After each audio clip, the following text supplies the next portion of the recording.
Hello guys, welcome to Paru's garden. അപ്പോൾ നമ്മുടെ 10 മണി കോമ്പോസിൽ 50 കളറിൻ്റെ കോംബോയും അവൈലബിൾ ആണ്, 30 കളേഴ്സിൻ്റെ കോംബോയും അവൈലബിൾ ആണ്. അപ്പോൾ 50 കളേഴ്സിൻ്റെ കോംബോ എന്ന് പറയുന്നത് അതിനകത്ത് അടുക്ക് 10 മണി എന്ന് പറയുന്ന വെറൈറ്റി ഉണ്ടാവും, സിൻഡ്രല എന്ന് പറയുന്ന വെറൈറ്റി ഉണ്ടാവും, അതുപോലെ തന്നെ 8 മണിപ്പൂവ്, 8 മണിക്ക് വിരിയുന്ന പൂവുണ്ടല്ലോ, അതിനെ നമ്മൾ പർസ്ലൈൻ എന്നാണ് പറയുന്നത്, അതുണ്ടാവും. അതിൻ്റെ ഒരു 50 വെറൈറ്റീസ്, ഈ 3 വെറൈറ്റിയുടെയും കൂടെ ഒരു മിക്സഡ് കോംബോ ആയിരിക്കും ഈ 50 കളേഴ്സിൻ്റെ കോംബോ എന്ന് പറയുന്നത്. അതേപോലെ നമുക്ക് 30 കളേഴ്സിൻ്റെ കോംബോ ഉണ്ട്. അതെന്ന് വെച്ചാൽ പക്ക അടുക്ക് 10 മണി 10 കളറ്, സിൻഡ്രല 10 കളറ്, അതേപോലെ പർസ്ലൈൻ 10 കളറ്. അത് ചിലപ്പോൾ അങ്ങോട്ടും ഇങ്ങോട്ടും നമുക്ക് കട്ടിങ്സ് അവൈലബിലിറ്റി അനുസരിച്ച് അങ്ങോട്ടും ഇങ്ങോട്ടും മാറാം. അങ്ങനെ ആയിരിക്കും 30 കളേഴ്സിൻ്റെ കോംബോ ഉണ്ടാവുക. പിന്നെ ഈ 2 കോംബോയ്ക്ക് പുറമെ നമ്മൾ പർസ്ലൈൻ മാത്രം നമുക്കൊരു 80 കളറ് വരുന്നുണ്ട്, അടുക്ക് 10 മണി നമുക്കൊരു 30 കളറ് വരുന്നുണ്ട്, അതേപോലെ തന്നെ സിൻഡ്രല നമുക്കൊരു 28 കളറ് വരുന്നുണ്ട്.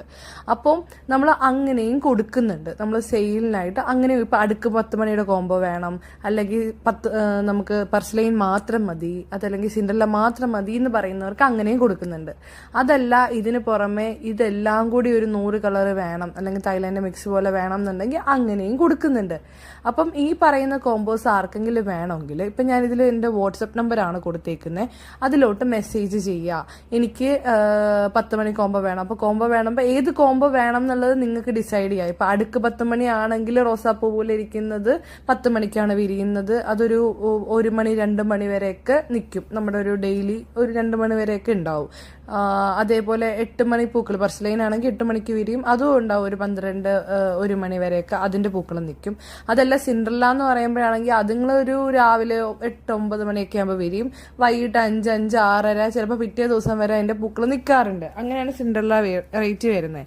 പിന്നെ ഇതിന് പുറമേ നമുക്ക് ജംബോ ടിയാറൊക്കെ അങ്ങനെ കുറച്ച് വെറൈറ്റീസ് വരുന്നുണ്ട്. അപ്പോൾ നമ്മൾ ആ ജംബോയും ടിയാറയും നമ്മൾ ചോദിക്കുന്ന ആൾക്കാർക്ക് മാത്രമേ കൊടുക്കാറുള്ളൂ. കാരണം എന്താണെന്ന് വെച്ചാൽ ജംബോ നമ്മൾ കുറച്ചധികം കെയർ ചെയ്യുന്നതുകൊണ്ടാണ്. അതേപോലെ ഇപ്പോഴത്തെ ഈ ഒരു ക്ലൈമറ്റ്, ഇത്രയും ചൂട് ടൈമിൽ ബാക്കി എല്ലാ ചെടികൾക്കും റെസ്റ്റ് ആണെങ്കിൽ 10 മണിക്ക് അടിപൊളിയാണ്. ഇഷ്ടംപോലെ ഫ്ലവേഴ്സ് കിട്ടുന്ന ടൈമാണ്, നന്നായി പിടിക്കാൻ കിട്ടുന്ന ടൈമാണ്. കാരണം നമുക്ക് 10 മണിയുടെ കെയർ എന്ന് പറയുമ്പം ഒരുപാട് വെള്ളം അതിന് വേണ്ട, ഒരു മോഡറേറ്റ് രീതിയിൽ വാട്ടറിങ് കിട്ടുന്ന ഒരു ഇത് മതി 10 മണിക്ക്. അതേപോലെ തന്നെ നല്ല സൺലൈറ്റ് കിട്ടണം, നല്ല സൂര്യപ്രകാശമുള്ള സ്ഥലത്ത് വെച്ച് കഴിഞ്ഞാൽ നിങ്ങൾക്ക് അതുപോലെ പൂക്കൾ കിട്ടും.